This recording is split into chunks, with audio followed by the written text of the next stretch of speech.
propaganda can be allowed which reviles other religions. That's Gandhi from Young India, May 29th, 1924.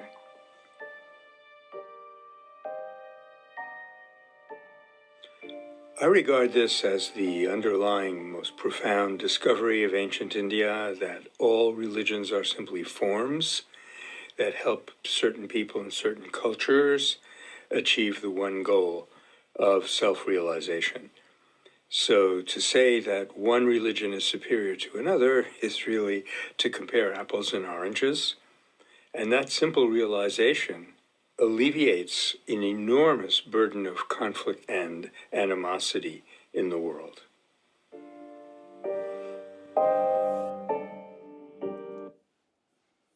That's wonderful.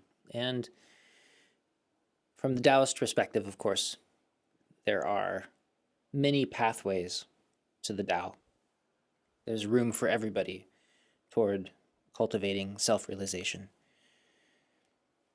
which means that to say there is only one right way and to actually damage or denigrate or obstruct people from walking their path is a form of violence.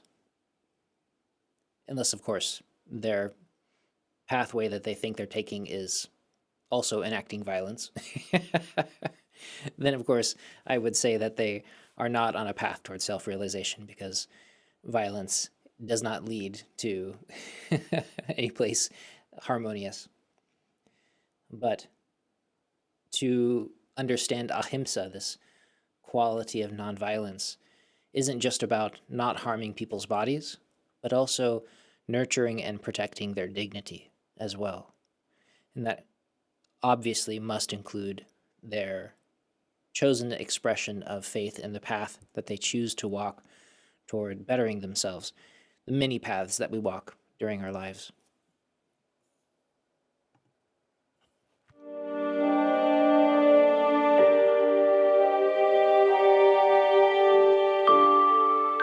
I believe in the essential unity of humanity, and for that matter, all that lives. Gandhi, Young India, September 3rd, 1925.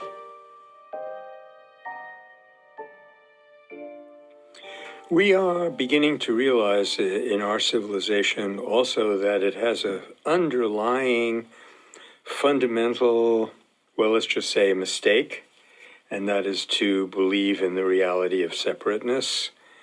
Whereas for India's spiritual tradition, all separateness, not that it doesn't exist at all, but it is fundamentally what they call Maya, or appearance, on the surface of underlying unity.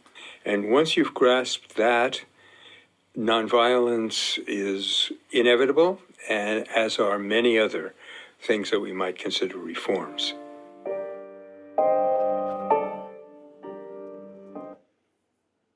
And again, my own favorite example is the ecosystem of the garden. That for the purposes of gardening, it's very useful to have labels and understandings of we want this and we'll move this over here. In that human quality of the garden, it's very important to have the ability to observe separation and to make change. But to recognize then that the garden itself functions as a holistic ecosystem is really important. So that if I'm changing any one of these labeled aspects of the garden, like how much water I give it, or what kind of soil is there, or how much sunlight it gets, or if I release dogs into the garden or something, it affects everything that's there. There is nothing that is not affected, including me. And so to recognize that wholeness, that holistic quality of our world, always must lead to peace and nonviolence, because otherwise it's harming yourself to somehow achieve bettering yourself, which never quite works all that well.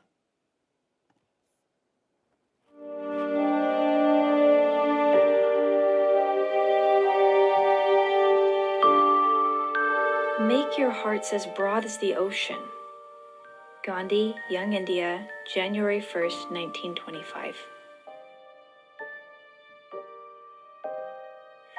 This is a very poetic and I might almost say romantic and very enjoyable way of saying what he said in the previous quote, that all life is a unity, all existence is a unity. Dostoevsky said the same thing, actually. The goal of human life is to love all, everything, every creature, every being, even the inanimate things of this universe. To be a simple, uncomplicated, powerful force of love. To contact that force within us is to realize who we are and to do what we're supposed to be doing here on this earth.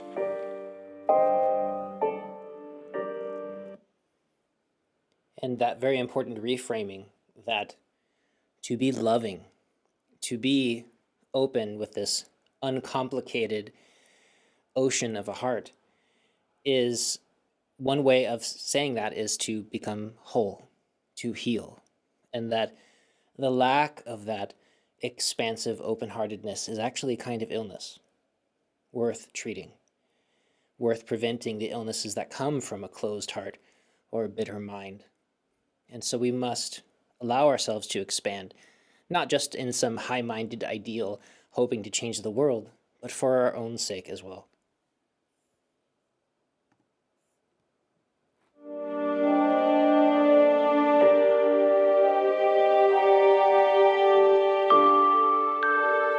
Since satyagraha is one of the most powerful methods of direct action, a satyagrahi exhausts all other means before he resorts to satyagraha. Gandhi, Young India, October 20th, 1927.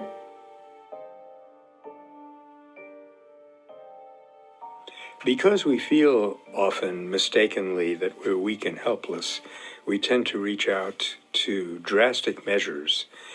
But that ruins the relationship between us and the opponent.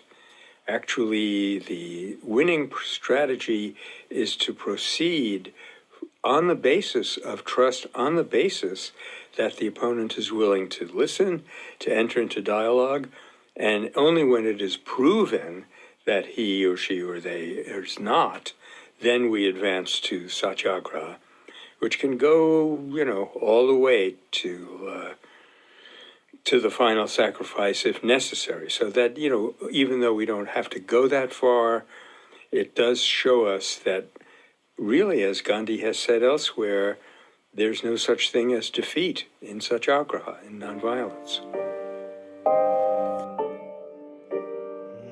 Because, again, the method is the goal. That being loving is the point, not trying to force a change. But one of the qualities here that Michael is alluding to is, in Western science, often referred to as game theory. And there are wonderful studies that you can read about when you look into game theory about bringing people in and saying, okay, you can give the person across from you $5, and if they choose to give you the $5, you both walk out of here with $5. How wonderful. You can't keep it, or you can choose to keep it for yourself. But one person can also walk away with keeping all the money and leaving you with nothing. And in the course of running thousands of versions of these experiments, people willing to take more, willing to take less, that always the best outcome mathematically is shown that generosity, the willingness to assume the best of the person next to you. You can look up prison studies and some famous, wonderful gamification metaphors that they create for this process to game out the mathematics of trust, the mathematics of compassion. And they show over and over again that everybody wins when you are willing to be the one that's compassionate, when you are willing to extend a hand and offer trust and to be a little bit generous. That generosity comes back to you in every way. And the society itself is better off, and you immediately are better off in your life. Both because, again, the method is the path. Being loving by itself, being compassionate and generous is its own reward. But also, the world treats you better. In a closed system, in the very least, which of course we know that we're in a closed loop, everything is related, that the benefits And the effects of that kind of life are shown over and over again, even mathematically, to be superior toward selfishness and fear of the other.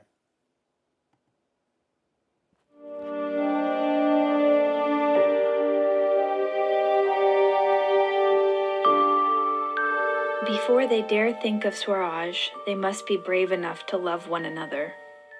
Gandhi, Young India, September 29th, 1924.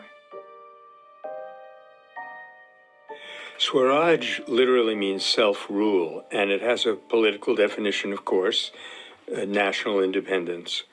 But for Gandhi, real national independence had to be rooted in the liberation from animosity and the feeling of separateness from others.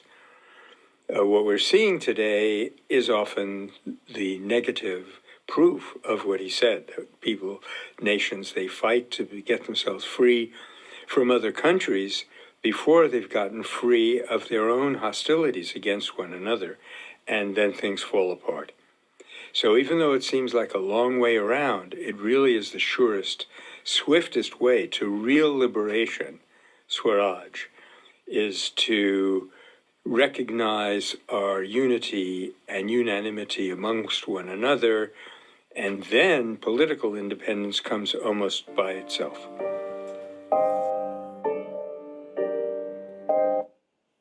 This quality of self-rule is so powerful because if you are ruled by your own internal steadiness, your own internal state of self-regulation, balance, you're not swayed by every billboard you see, every bit of propaganda you find on the television or in social media. Your friend has a bad day, they lash out at you and it ruins your week. That's not self-rule. That's not being internally balanced. Instead, when you are yourself in a state of equilibrium, that quality then shows up in everything that we do. Then reach out into your world and try to make the changes that you want to see in that world. You get to be that change, so to speak, which funnily enough is not a quote from Gandhi, but it sounds like it should be. And that bravery that he's talking about, the bravery to love one another, to allow your heart to be as vast as an ocean, to allow yourself to extend outward while maintaining that state of equilibrium, of balance inside. First do that, then look toward trying to balance the world for everybody else.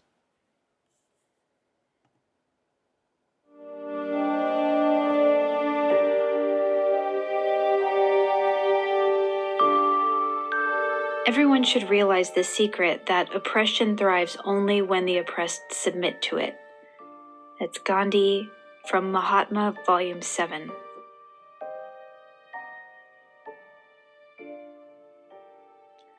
Early theorists of nonviolence, early in the 20th century, often referred to the work of a French thinker named Etienne de la Boétie, who was one of the first in the West, I think, to acknowledge this fact that oppression is really an illusion, and the minute the oppressed stand up and refuse to accept their role of victimization, the oppression is doomed. Of course, there's a lot of work has to be done, but that's the first step, to overcome fear. And as Harriet Tubman said, you stand up out of the label that they're trying to impose on you and just say, I am not a slave, or I am not oppressed. And that's the beginning of the end for an oppressive system.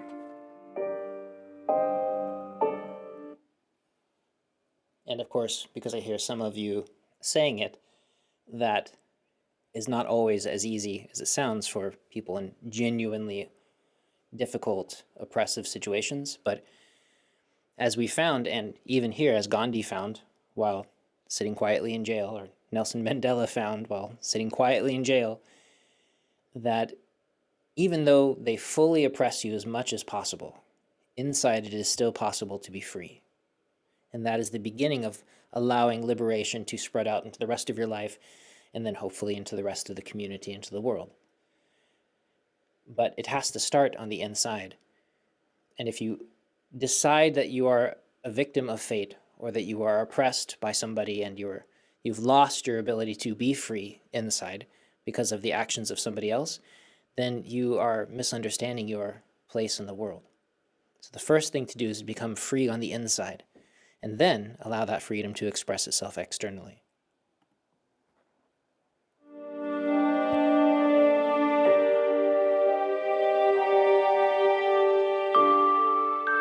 I can say with confidence that if the world is to have peace, nonviolence is the means to that end and no other. That's Gandhi from July 20th, 1947. This classic observation of Gandhi's really does not need much interpretation. He's saying it like it is. Martin Luther King was to add, the real choice is not between violence and nonviolence, it's between nonviolence and non-existence. We have no other way forward that will really work other than discovering what Gandhi pioneered for us. You can really analyze practically every problem that the world is facing as a form of violence, and every solution to it as a form of nonviolence. I mean, take what we're doing to the climate and to the life support systems of the planet that we live on, the inequalities that we're imposing on one another. These are all forms of violence, overt or subtle. And so the discovery of human unity, which lies at the core of nonviolence, is the fundamental starting point for a solution to all of these problems. I agree with Michael that this is one of those things that doesn't require a lot of interpretation. Gandhi is saying that if you want to live in a world of peace, you have to be creating a world of peace. You can't use violent ends to create peace. That just doesn't work because you're adding violence into the world. And if you're trying to live a life that is peaceful and harmonious without violence in it affecting you, then we must live in a way that is peaceful, harmonious, and nonviolent. And it is amazing how much of a shock that is for people to recognize. And so simply taking that into yourself, realizing that you're trying to bake a cake with the wrong ingredients. If I add mold and soil into my cake as one of its main ingredients, rather than, for instance, sugar, you get two very different outcomes.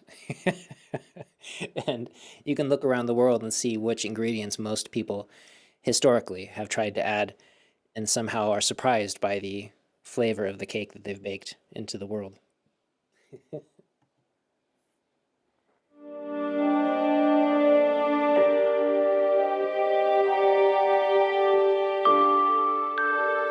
Victory is impossible until we are able to keep our temper under the gravest provocation. Gandhi, Young India, August 25th, 1921. We're talking here about the futility of trying to solve problems like oppression and so forth in the outside world without paying attention to our mental state. Violent revolution will bring violent Swaraj, or regime. That is Gandhi's final pronouncement on this, which he made, I think, in 1942 in response to a questioner who asked him, what's it really going to take to get rid of the British right now? He said, phenomenal progress in spinning. And he was always emphasizing that with the inner conquest of the violence within us, solutions to outer violence have got to follow, and vice versa.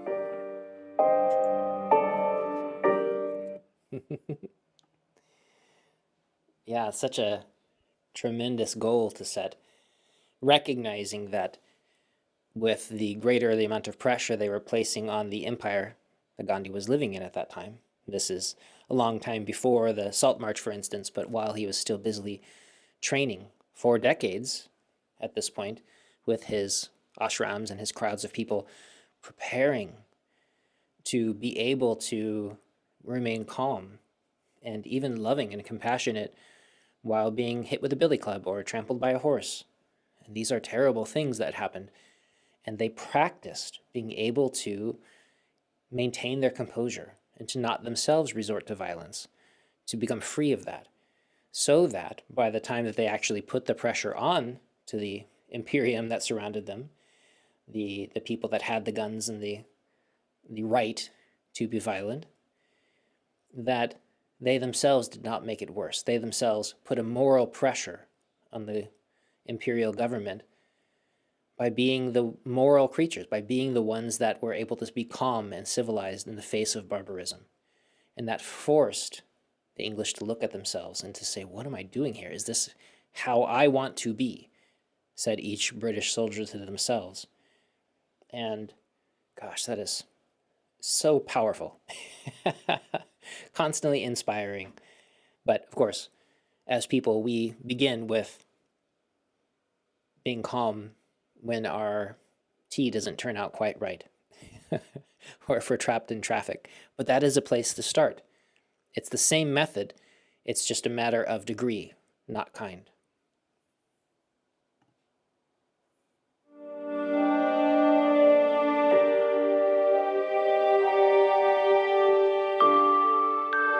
True friendship is an identity of souls rarely to be found in this world. That's Gandhi from The Story of My Experiments with Truth, an autobiography.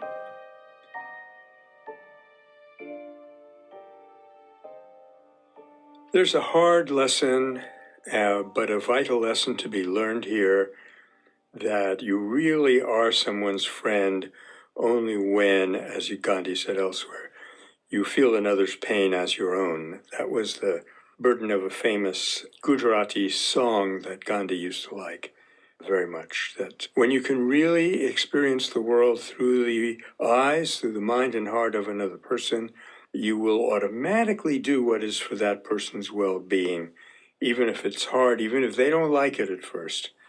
And that's where true unity and true friendship reside. And of course, in the culture that I grew up in, we might say something like, if you don't understand somebody, walk a mile in their shoes, which is to say that if you can understand and hold their perspective, to see through their eyes, this sense of understanding, this sense of compassion that we develop because we recognize, oh, they are also human. They're also living a life like I am. That quality, then again, we keep coming back to this compassion, this sense of understanding the unity, the oneness that we're all humans, that we're all processing the same stuff. And if I were in that person's shoes, I would be behaving the exact same way. And that's the source of true friendship, true connection. It's not about trying to meet minds or to find people who exist in the same ideological bubble as I am. Now you can be my friend because we share the same prejudice. But rather we see each other at a most basic human level and connect that way. That's where compassion begins.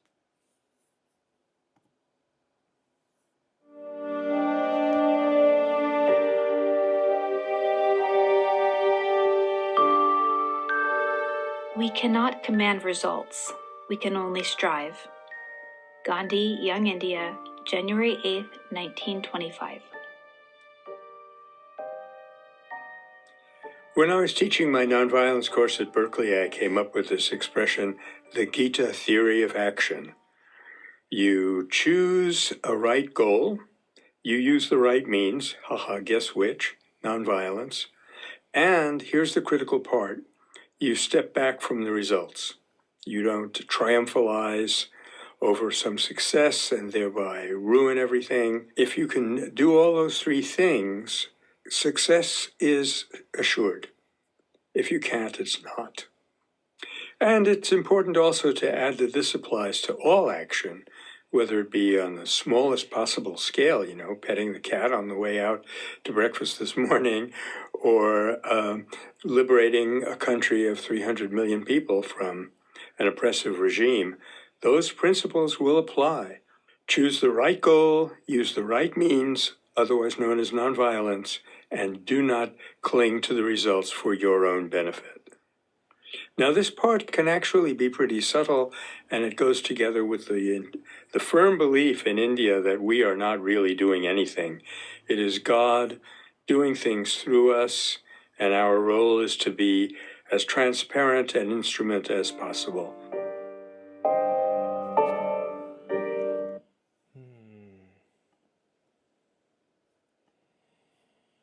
This release again of the results that we are striving toward, but rather focusing on the pathway, the method, the things that we are doing now, the principles that we are upholding, the expression of compassion and love and peace, which is of course always nonviolent action, and then putting that out there into the world in the most skillful way that we can, and we can study to become more skillful. And then we continue on our path doing our thing without attempting to control the universe and force it to do things our way. Because one will lead to harmony and nourishment and true expression of our nature. The other ends up leading to great suffering, because of course the world doesn't necessarily care what we want, and it will do what it's going to do in any case. And by letting go of what we think we want from our actions and instead emphasizing being our best self, our truest selves, and connecting and relating within the community and nourishing in the most direct way possible, that becomes the path itself, and the destination itself will work itself out.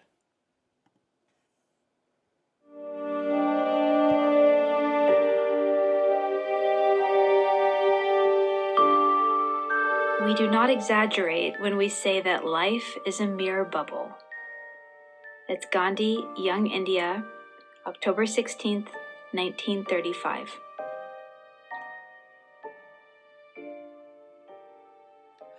Yes, all right. Life is a mere bubble, and we should realize that it's over much sooner than we think, but that it is critically important how we live in that bubble. The choices that we make now will affect lives going forward. If you're a Hindu or Buddhist, you firmly believe in reincarnation. If you don't, anyway, it's the future of yourself and your family and your society and your world are partly dependent on the choices that we make in this very brief moment of time that we're given, that we call a human life.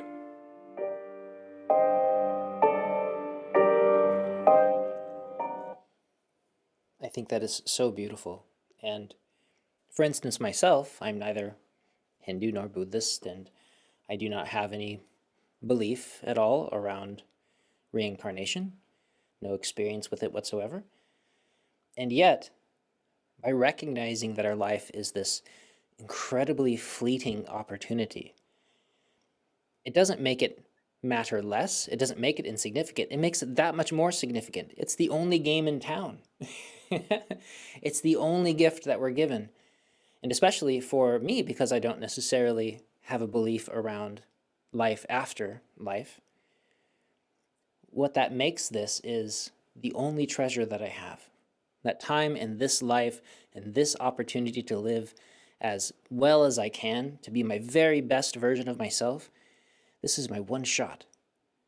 And I'm going to devote myself toward that development of compassion and open-hearted friendliness, both to myself and the world around me, because it's the only option. This is my opportunity. This is the bubble that is here, and there's a flash, and it's gone.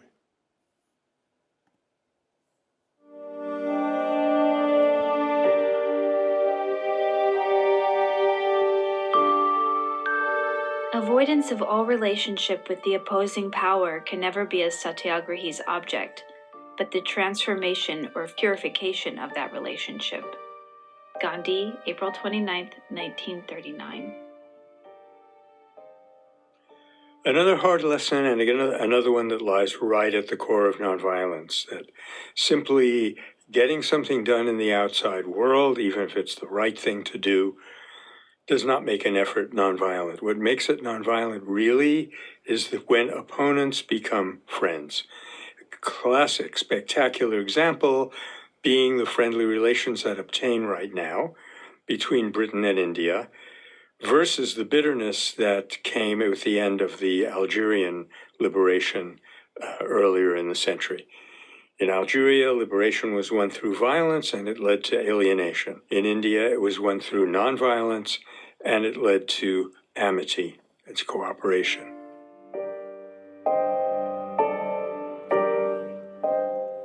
Gosh, that's such a tremendous difference. And I feel like there's some great power in recognizing that if you were to personally, right now, if you were to imagine your greatest ideological opponent, whoever that is, the opposite end of the spectrum from you, that's wherever you are on that spectrum, there's somebody on the opposite side of that who believes in it just as firmly. And to recognize that in order to heal the community, you cannot isolate them, you cannot cut them away. That the community itself must welcome everybody in the community and then help them heal as well. And of course, you can't force them to change, but you can heal the relationship, at least your half of it. And so that's part of this transformation of that relationship by creating an open-hearted space, not necessarily one that allows them to do whatever it is that you are ideologically opposed to. Remember the two hands of nonviolence, one that says, I will not let you take action that is violent and harmful against my community. But the other hand is palm up, saying, I see you. I feel your humanness. I'm here with you. Let's work this out together. Both are critically important. You cannot have world peace without both of those qualities.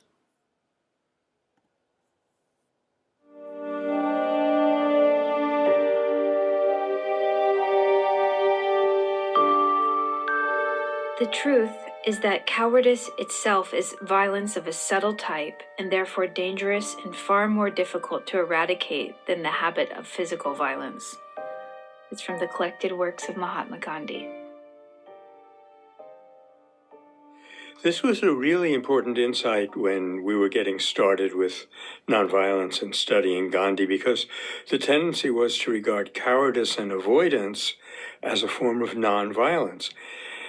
And maybe that was the biggest lesson we had to learn, that shrinking back from conflict is, in a way, a form of violence, just as jumping into conflict is a form of violence. Transforming conflict is the only form of nonviolence. Because, as Gandhi points out, the transformation has to be in the personalities, in the relationships between oneself and the opponent. The whole point is not merely to adjudicate injustices or inequalities or even prejudices, but rather to bring parties that are riven asunder back together. And Gandhi makes this discovery early on in South Africa. He discovers that this is the real purpose of his profession, the practice of law.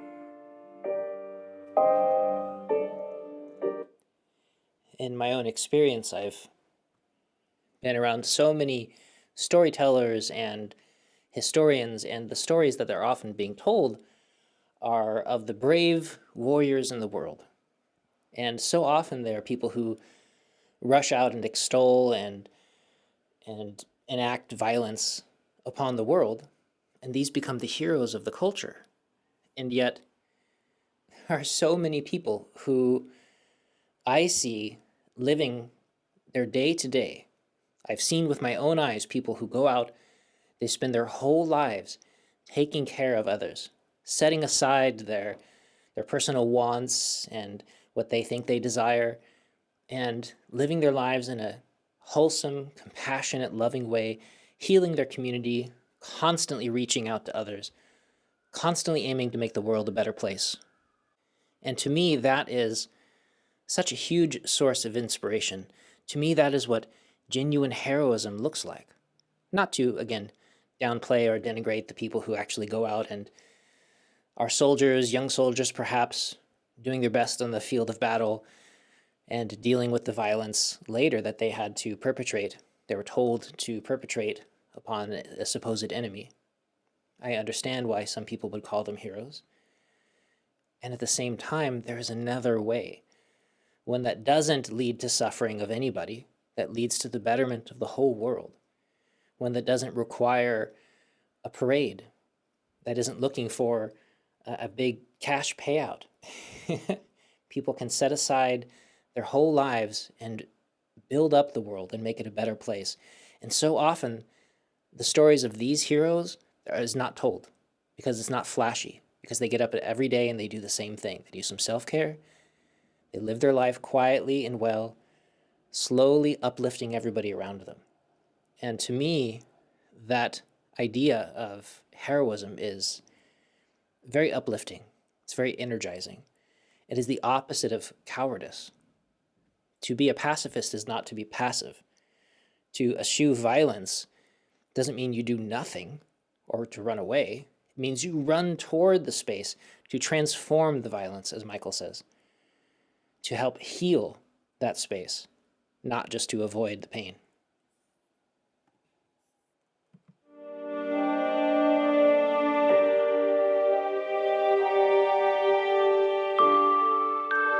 How can there be room for distinctions of high and low where there is this all-embracing fundamental unity underlying the outward diversity? Gandhi, Young India, September 24th, 1921.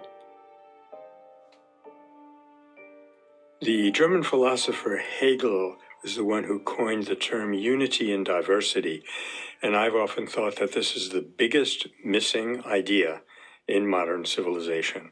Where there's differences, we automatically start thinking, okay, who's better, which is high, which is low. Gandhi said differences are horizontal, not vertical. Everything is there in its place. Its place is correct and beautiful, as St. Augustine said, and no one is superior to another. Therefore, all have to be harmonized into one unity without, this is critically important, without sacrificing their diversity. Otherwise, what you get is uniformity, which is not unity. So then the question is, how do unity and diversity coexist? Well, they do not interfere with one another because unity is within, diversity is without. That's a simple rule that I think we can apply in many situations and get us to that Hegelian ideal of unity and diversity, which is the world order predicated on nonviolence. I love that so much. Unity is what's happening on the inside, diversity is what's happening on the outside. And the ability then to connect and relate to the inside, the internal qualities, these deeper meanings, then becomes of primary importance. Because in this world, especially Gandhi here in the middle of this grand struggle within his country and his community, he's dealing with caste divisions, with huge economic divides, with religious sectarianism and violence, and he's trying to have people look around and be like, look, just stare at the people that you were hating a moment ago. That if you knew nothing about them and you just saw them as a person, you'd probably get along wonderfully well. These are your neighbors. These are your family. And yet you're being driven into a rage because of an idea. And then that violence that comes out of you during that hatred and that rage is enacted, and that creates more violence, which then echoes back on you and your family, which creates further problems. And as has happened constantly through the history of humanity, spirals out of control and lasts in cycles forever until we get people being rageful and they don't even remember what started it. And if we can look instead at the qualities inside us that are the same, then we can appreciate and enjoy the diversity that's on the outside rather than feeling threatened by it.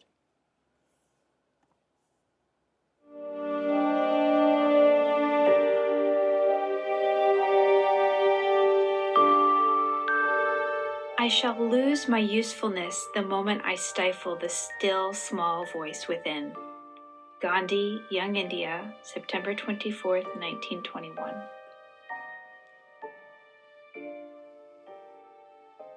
Well, this may strain the credulity of some of us, but the fact is Gandhi had developed what we just might call intuition to an extremely high degree and was able to sense, what shall we say, insights, vision, understanding that came from a deep level within him.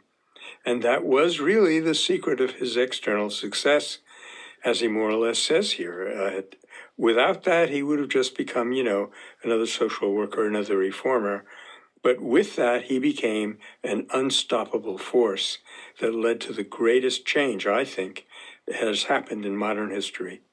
We might think here of a famous episode in the life of Martin Luther King Jr., where he was suffering from fear. He had been severely threatened. His child had been severely threatened.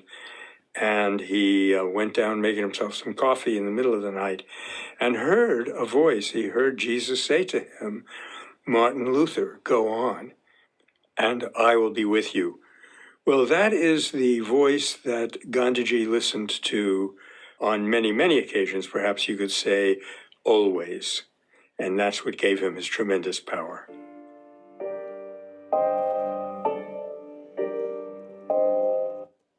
So often, from the Taoist perspective, one of the most useful skills that you can develop is the ability to listen.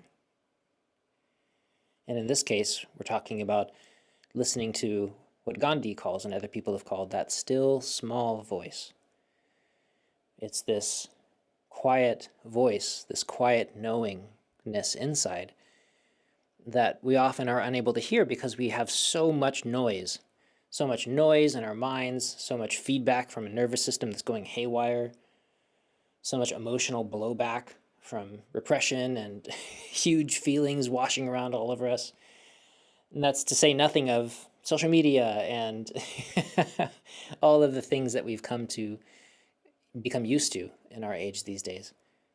And yet, when you are able to cultivate stillness, what you find is this deep, quiet well of wisdom and understanding and even knowledge that flows up from that space. Once you make room for it, once you make space for it, then something new can come. First, you have to make space. There has to be some place for it to move into that's not being covered up and filled in with catastrophe and chaos. And so that wonderful skill that often comes through meditation or other methods, this ability to become empty so that you can become full, in this case, full of wisdom, full of love and compassion.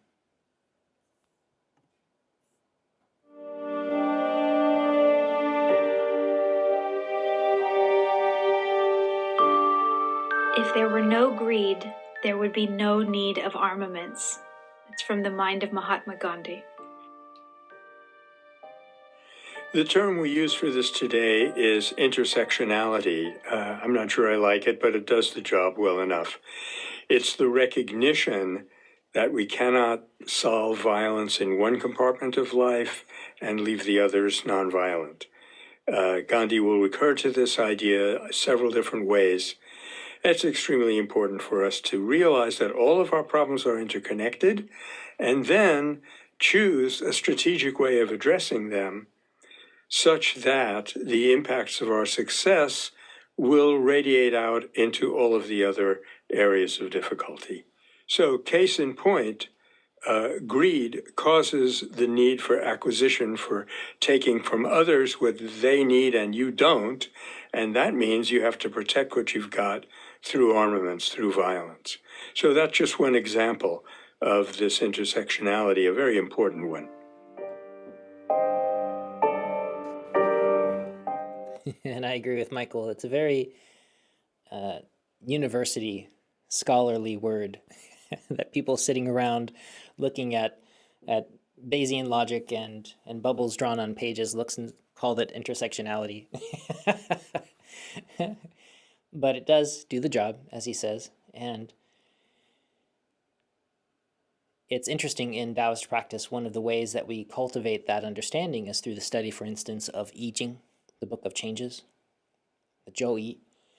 And this is something that helps us understand how everything transforms into everything else. Everything is in a constant state of change. There is no such thing as a fixed, stable state. This transience, this constant shifting and transformation, when you begin to see the world in that light, you begin to recognize that everything not only impacts everything else, but it's actually part of everything else. And so in this case, that need for greed, that desire to have something that you don't have, the sense of suffering about needing more, about never feeling contented, this is pointing at a huge state of pain for so many humans. We've all experienced it in some form or another.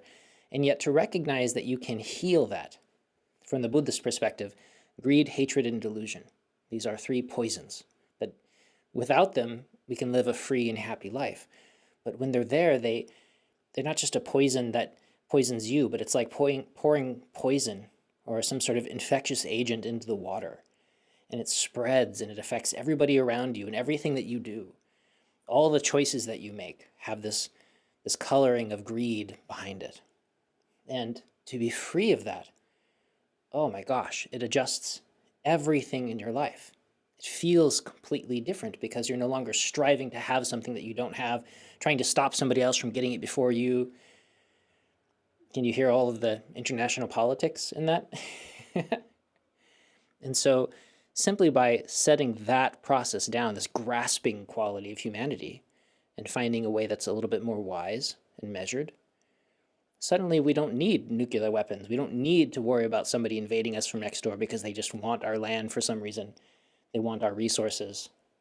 Instead, we can settle, work things out in a better way that's to the benefit of everybody, and move forward as humanity.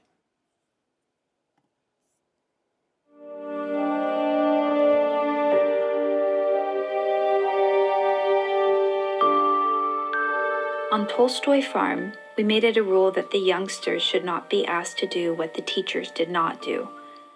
That's from Gandhi's autobiography, The Story of My Experiments with Truth.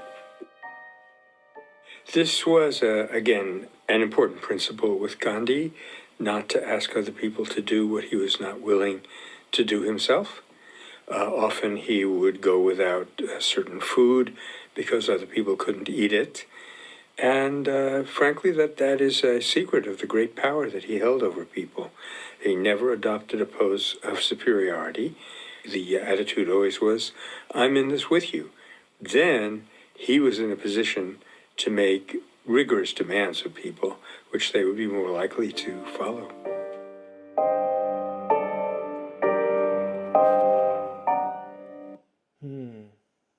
I'm reminded of a number of the places that I've lived and studied in my life, because I've lived in a number of healing centers and ashrams and monasteries and places of training.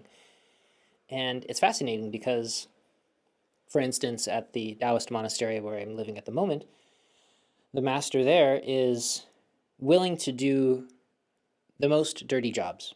There is nothing that he asks anybody to do that he doesn't do himself. The other day he was working on the septic system and cleaned out the oil traps and all of the things that generally people wouldn't want to do. He's right there on top of it. And I've worked at other spaces and lived at a healing center, for instance, where the people that were supposedly of higher cultivation, they were the ones that would volunteer to do the dirtiest jobs. Why is that? It isn't some cultivation technique of trying to lower yourself or anything like that, although maybe it has that impact, but rather because the more cultivated you become, the less bothered you are by things. You're more likely to feel perfectly content scrubbing a toilet as much as if you were doing some easy and pushy job that surrounded you with nice smelling flowers. That's what it means to be cultivated, to be free of those worries and those bothersome pieces.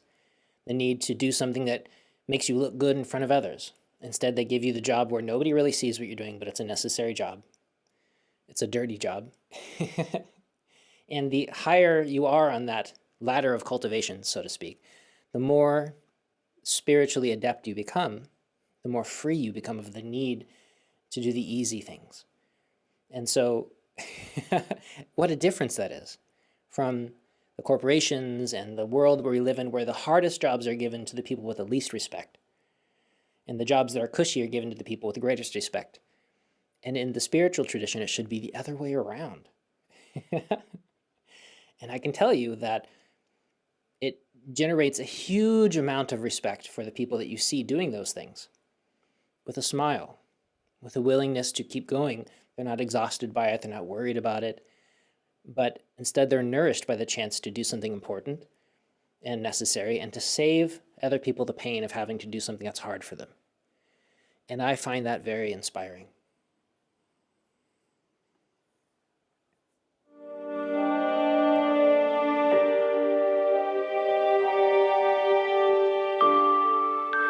I've come to the fundamental conclusion that if you want something really important to be done, you must not merely satisfy reason, you must move the heart also.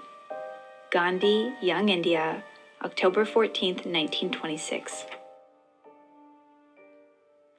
So much of our education and our political influencing is based on reasoning with people, moving the intellect.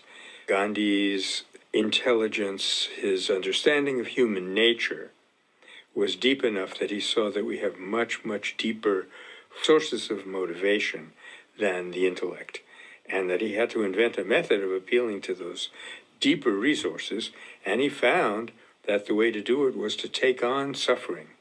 That awakened the awareness of people and enabled him to, I guess we could say without exaggeration, really speak to people's unconscious.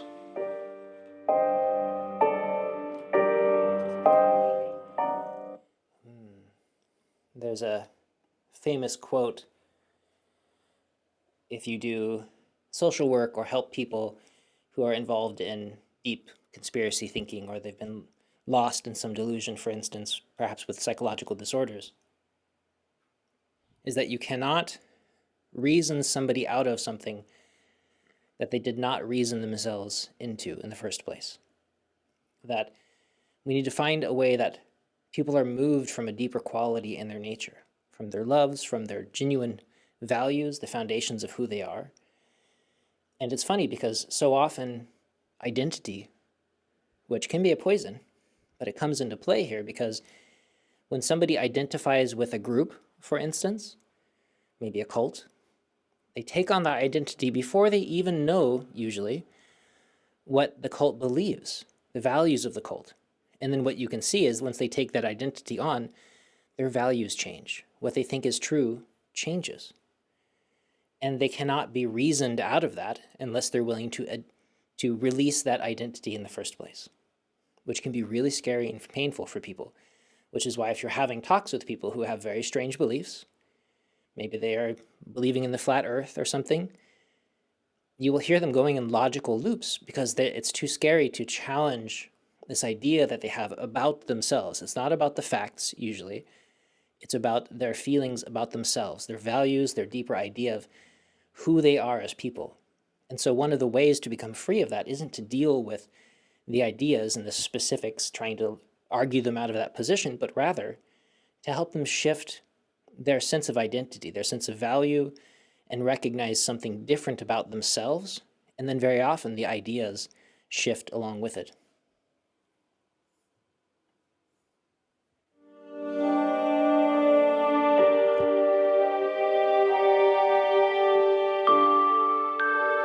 I have not conceived of my mission to be that of a knight errant, wandering everywhere to help people out of difficult situations.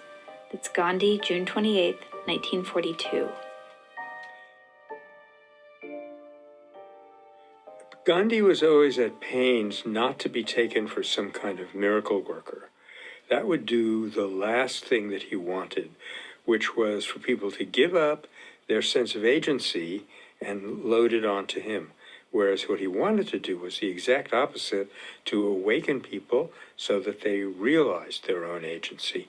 And this he did in various ways by living in such a simple, humble way that, say, the lowest, the loneliest, and the lost could identify. If he had descended economically to their level, that meant he was one of them. Then he was able to say to them, wake up, shake off this yoke, you have the power, and they would believe him.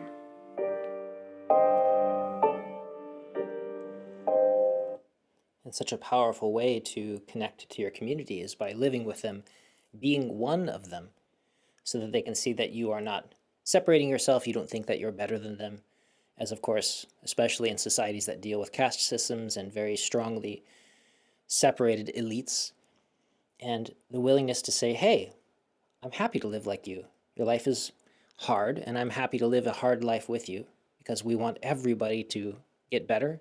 That's such a powerful method. And I feel like part of what he did as well isn't just to go and save people, but to teach them to save themselves. So that famous line, of course, that you give a person a fish, they eat for a day, you teach them to fish, and they eat for a lifetime. And hopefully they teach others to fish as well. And that's that same concept here, that we want to teach people to free themselves rather than to rely upon somebody who is trying to save them all the time. Because that leads to this consistent victim-style mentality, this continuation of this powerlessness, this feeling as though they do not have the ability to make change in their own lives. But if you can show them directly, yes, you have the power, then one at a time, people start to wake up, change their lives, and help to reach out and change the lives of people around them too.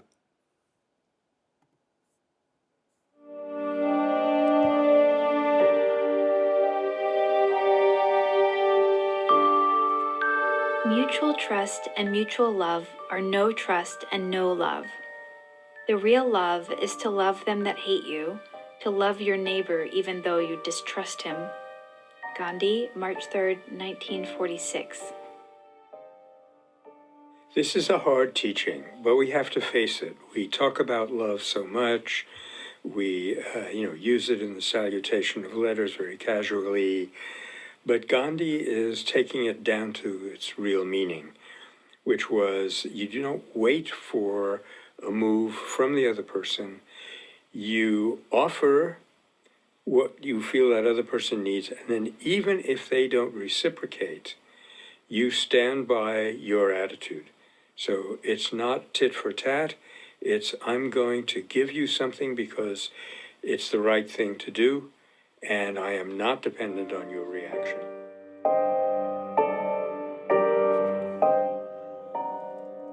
Gosh, this is such an important piece for people in relationship and people wanting to be in relationship. So often people will want to be in relationship with somebody that likes them back. And that's, of course, a really wonderful thing. But if you find yourself loving somebody because they really like you, and the second that they stop liking you, you find that well of love suddenly cut off, then it is my opinion that you are not actually experiencing love. Because love is not something that is conditional. That's a feeling, that's a strong like, maybe that's lust, maybe it's attachment, maybe it's something else. But in my opinion, if you find yourself falling out of love because of an action that somebody took, a word that they gave, then that wasn't true love, because that's not something that's welling out of you for the sake of itself. That love is something that comes out of you because of a recognition of who you are and what they are. It's an understanding of the way the world is. It's an expression of your truest nature, not a conditional feeling that comes and goes. People will say, oh, I love tacos. I love that song.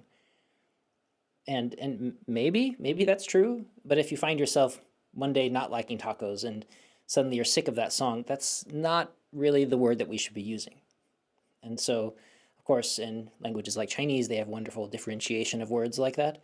In Latin and Greek, they have them. But in common English, at least, we tend to use the word love for everything. And what I would like to suggest, as to borrow Gandhi's advice here, is that when love is conditional, if you love somebody because they love you, if you are not able to love somebody that hates you, then maybe continue looking a bit deeper, because deep and true abiding love, unconditional love, is a fountain. It's a well deep inside you that's just waiting to be tapped and will benefit every area of your life and certainly every part of your community.